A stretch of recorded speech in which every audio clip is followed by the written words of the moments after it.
বড়দেরকে প্রণাম আর ছোটদেরকে ভালোবাসা জানিয়ে আমি শিপ্রা মজুমদার আজকে আবার একটা নতুন রেসিপি নিয়ে তোমাদের কাছে চলে এসেছি। আশা করি রেসিপিটা তোমাদের ভীষণ ভালো লাগবে।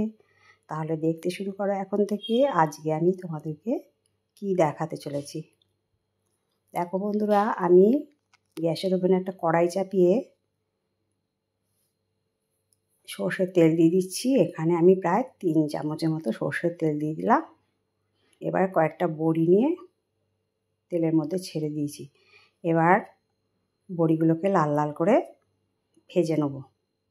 দেখো ঠিক এরকম পর্যায় পর্যন্ত আমি বড়িগুলোকে সুন্দর করে ভেজে নিয়ে একটা পাত্রের মধ্যে তুলে নিলাম। এদিকে একটা টমেটো নিয়ে নিয়েছি। সেই টমেটোর হাফ একটু বড় বড় সাইজ করে কেটেছি, আর অর্ধেকটা ছোট ছোট সাইজ করে কেটেছি। আর একটা বাটির মধ্যে 1/2 ইঞ্চি আদাকে টুকরো টুকরো করে কেটে নিয়েছি, আর 2টো কাঁচা লঙ্কা নিয়েছি। এবারে একটা মিক্সিং জার নিয়ে নিলাম। মিক্সিং জারের মধ্যে আদা আর কাঁচা লঙ্কাটা দিয়ে দিয়েছি। এরপরে ছোট করে কেটে রাখা যে টমেটোটা সেটা দিয়ে দিলাম। এর মধ্যে দিয়ে দিচ্ছি 1 চামচ জিরে, গোটা জিরে 1 চামচ দিয়ে দিলাম। এরপরে এর মধ্যে সামান্য জল দিয়ে এটাকে ভালো করে দেখো মিহি পেস্ট করে নিয়েছি। মশলা তৈরি হয়ে গেল। এবারে ইন্ডাকশানে আমি ফুলকপিকে মাঝারি সাইজ করে কেটে নিয়ে একটু ভাপ দিয়ে একটু সেদ্ধ করে নেব। দেখো কড়াইতে সর্ষের তেল আর একটুখানি চাপিয়ে দিয়েছি। তারপরে লম্বা লম্বা করে কেটে রাখা আলুগুলো ছেড়ে দিলাম। এরপরে একটু মোটা মোটা লম্বা লম্বা করে একটা গাজর কেটে নিয়েছিলাম, সেই গাজরটাকেও দিয়ে হালকা করে নাড়িয়ে চাড়িয়ে নিচ্ছি।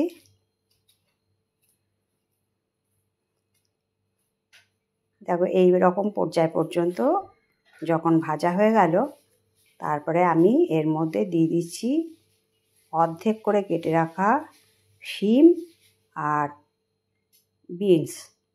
একটু লম্বা লম্বা করে কেটে নিয়েছি বিনসগুলো। আজকে শীতকালীন সবজি দিয়ে একটা সুন্দর নিরামিষ সবজির তরকারি তোমাদেরকে তৈরি করে দেখাবো। সমস্ত সবজিটা দিয়ে ভালো করে নাড়িয়ে চাড়িয়ে নিচ্ছি ওপর নিচ। এরপরে এর মধ্যে দিয়ে দিচ্ছি 1/2 চামচের একটু বেশি লবণ, আর 1/2 চামচের মতো একটুখানি হলুদ দিয়ে সবজিটাকে আবার ভালো করে ওপর নিচ নাড়িয়ে চাড়িয়ে নিচ্ছি। শীতকালে এরকম সবজির তরকারি দিয়ে গরম গরম ভাতের খেতে কিন্তু ভীষণ ভালো লাগে, এমনকি রুটির সাথেও কিন্তু ভীষণ জমে যায়। এরপরে ঢাকনা চাপা দিয়ে রাখলাম। ঢাকনাটা 5 মিনিট দিয়ে রাখার পরে আবার ঢাকনাটা খুলে আরেকটুখানি নাড়িয়ে চাড়িয়ে নিচ্ছি। এবার দেখো সবজিটাকে আমি কিন্তু নামিয়ে নিচ্ছি।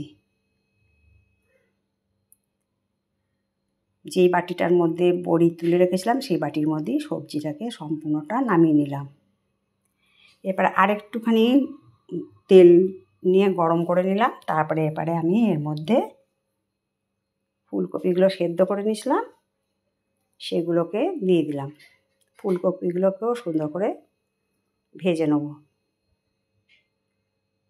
এখন একটু ফুলকপিকে ভাপ দিয়ে নেওয়াই ভালো, কেন ভীষণ পরিমাণে রাসায়নিক সার থাকে, সেই জন্য একটুখানি ভাপ দিয়ে নেওয়াই স্বাস্থ্যের পক্ষে ভালোই হয়। যাই হোক, লবণ আর হলুদ দিয়ে দিলাম, দিয়ে ভালো করে নাড়িয়ে চাড়িয়ে ফুলকপিগুলোকেও হালকা করে ভেজে নেব। বেশ কিছুক্ষণ ধরে এই কাজটা করে নিতে হবে। দেখো ফুলকপিগুলো যখন এরকম পর্যায় পর্যন্ত হলো, সেই পর্যন্ত আমি ঢাকনা চাপা ছাড়া ভালো করে নাড়িয়ে চাড়িয়ে ভেজে নিলাম। কেননা ঢাকনা দিলাম না, ঢাকনা দিলে কিন্তু বেশি ফুলকপিটা গলে যাবে, বেশ গোটা গোটা থাকবে সবজিগুলো। এই রকম পর্যায় পর্যন্ত প্রত্যেকটা সবজি আমি কিন্তু ভেজে নিয়েছি। এরপরে আবার অল্প একটুখানি তেল দিলাম। খুব বেশি তেলের প্রয়োজন হয় না, সামান্য তেল দিয়েই কিন্তু এই সবজিটা ভীষণ সুন্দর একটা টেস্টের তরকারি রান্না হয়ে যায়। এরপর আমি দিয়ে দিলাম সামান্য 5 ফোড়ন আর সামান্য খানিক গোটা জিরে। এবার দিয়ে দিলাম একটা গোটা কাঁচা লঙ্কা, এটা ফোড়ন হিসাবে দিয়ে দিলাম। ফোড়নটা থেকে যতক্ষণ সুগন্ধ বেরিয়ে যাবে ততক্ষণ পর্যন্ত আমাকে সুন্দর করে ভেজে নিতে হবে। তারপরে আমি একটা তেজপাতাও দিয়ে দিয়েছি। যখন ফোড়নটা সুন্দর হয়ে গেল তারপরে আমি বেটে রাখা আদা, টমেটো, কাঁচা লঙ্কাটা দিয়ে দিলাম। আজকে সম্পূর্ণ নিরামিষ একটা শীতকালীন সবজির তরকারি আজকে তোমাদেরকে তৈরি করে দেখাচ্ছি। তারপরে মিক্সিং জারটা ধুয়ে একটুখানি জল দিয়ে দিলাম। এবার বেশ কিছুক্ষণ ধরে এটাকে কষিয়ে নেব। এরপরে দিয়ে দিলাম লাল লঙ্কার গুঁড়ো 1/2 চামচের মতন, আর দিয়ে দিলাম 1 চামচ লবণ। সবজি ভাজার সময় আমি লবণ অল্প অল্প পরিমাণে দিয়েছিলাম, তাই এখন আমি 1 চামচ লবণ অ্যাড করলাম। আর দিয়ে দিলাম 1/2 চামচ হলুদ। তোমরা যেমন পরিমাণে সবজি রান্না করবে সেই রকম পরিমাণে সমস্ত কিছু জিনিস দিয়ে নেবে। যাই হোক, মশলাটা বেশ ভালো কষে যাওয়ার পরে আমি ভেজে রাখা সবজিগুলো সম্পূর্ণটা মশলার মধ্যে দিয়ে দিলাম। বন্ধুরা, তোমাদেরকে রিকোয়েস্ট করব অবশ্যই একদিন এরকম শীতকালীন সবজি দিয়ে এই তরকারিটা রান্না করে খেও, তোমাদের অবশ্যই ভালো লাগবে। যাই হোক, আমি ভালো করে নাড়িয়ে চাড়িয়ে মশলার সাথে সমস্ত সবজিগুলোকে ভালো করে একটু কষিয়ে নিচ্ছি। আমি সবজিগুলো কিন্তু একদম ভেজে নিইনি, হালকা ভেজে নিয়েছিলাম, সেই জন্য এই সময়টাতে একটু ভালো করে কষিয়ে নিতে হবে। ফুলকপিগুলোকেও দিয়ে দিলাম। এবার ভালো করে নাড়িয়ে চাড়িয়ে ওপর নিচ সুন্দর করে মশলাটার কাঁচা গন্ধ যাওয়া পর্যন্ত আমাকে কিন্তু এটা কষিয়ে নিতে হবে। এরপরে এর মধ্যে আমি পরিমাণ মতো জল দিয়ে দিলাম।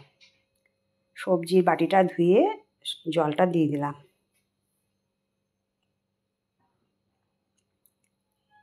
আর একটুখানি নাড়িয়ে চাড়িয়ে ওপর নিচ মিশিয়ে নিলাম সবজিটা। ঝোলটা একটু কম মনে হচ্ছিল, তাই আর একটুখানি জল দিয়ে দিলাম। একটু উষ্ণ গরম জল দিলে কিন্তু যে কোনো তরকারির স্বাদ কিন্তু ভীষণ বেড়ে যায়। দেখো, সবজিটা বেশ ভালো ফুটে উঠেছে। আমি কিন্তু এখন ঢাকনা চাপা ছাড়া রান্নাটা করছি, তোমাদেরকে প্রত্যেকটা সবজি একটু কেটে দেখিয়ে দিচ্ছি। আলু, গাজর সমস্ত কিন্তু সুন্দর সেদ্ধ হয়ে গেছে। এরপরে দিয়ে দিলাম ভেজে রাখা বড়িগুলো। বড়িগুলো দিয়ে দেওয়ার পরে যে বড় বড় করে টমেটো কেটে রেখেছিলাম সেইগুলো একদম লাস্টে দিয়ে দিলাম। এই টমেটোগুলো যখন ভালো সেদ্ধ হয়ে যাবে তখন এগুলো মুখে পড়লে কিন্তু খেতে ভীষণ ভালো লাগবে। টক মিষ্টি নুন একটা সুন্দর স্বাদের নিরামিষ রেসিপি আজকে তোমাদেরকে রান্না করে দেখাচ্ছি। এরপরে আমি ঢাকনা চাপা দিয়ে রাখলাম। মিনিট 5 ঢাকনা চাপা দিয়ে রাখার পরে আমি এখানে স্বাদটাকে ব্যালেন্স করার জন্য 1 চামচ চিনি দিয়ে দিলাম। এবারে গোটা 2 কাঁচা লঙ্কা দিয়ে দিলাম। ভালো করে নাড়িয়ে চাড়িয়ে নিতে হবে। দেখো, দেখতে কত সুন্দর লাগছে, আর যেমন দেখতে সুন্দর তেমনি খেতেও ভীষণ সুস্বাদু। লাস্টে কেটে রাখা কিছুটা ধনেপাতা দিয়ে দিলাম।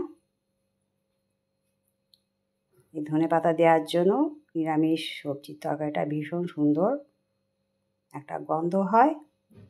আর শীতকালীন সবজি তো ধনেপাতা মাস্ট, খেতে তো ভীষণ ভালো লাগে। যাই হোক বন্ধুরা, আমি দেখো এরপরে সবার শেষে একটুখানি ঢাকনা চাপা দিয়ে রাখলাম মিনিট 5 জন্য, টমেটোটা যাতে একটু সেদ্ধ হয়ে যায়। দেখো, ঢাকনা চাপা খুলে তোমাদেরকে দেখিয়ে দিলাম কত সুন্দর দেখতে লেগেছে। আচ্ছা, আজকে যদি আমার রেসিপিটা ভালো লাগে লাইক, শেয়ার, কমেন্ট আর সাবস্ক্রাইব করে আমার চ্যানেলের পাশে থাকার জন্য অনুরোধ করলাম। আমার কাছের দূরের যত বন্ধু আছো তোমরা আমার প্রাণ ভরা ভালোবাসা নিও। তাহলে বন্ধুরা, আজকে এই পর্যন্ত রাখি। অন্য কোনো দিন অন্য কোনো রেসিপিতে আবার দেখা হবে, কেমন? টাটা।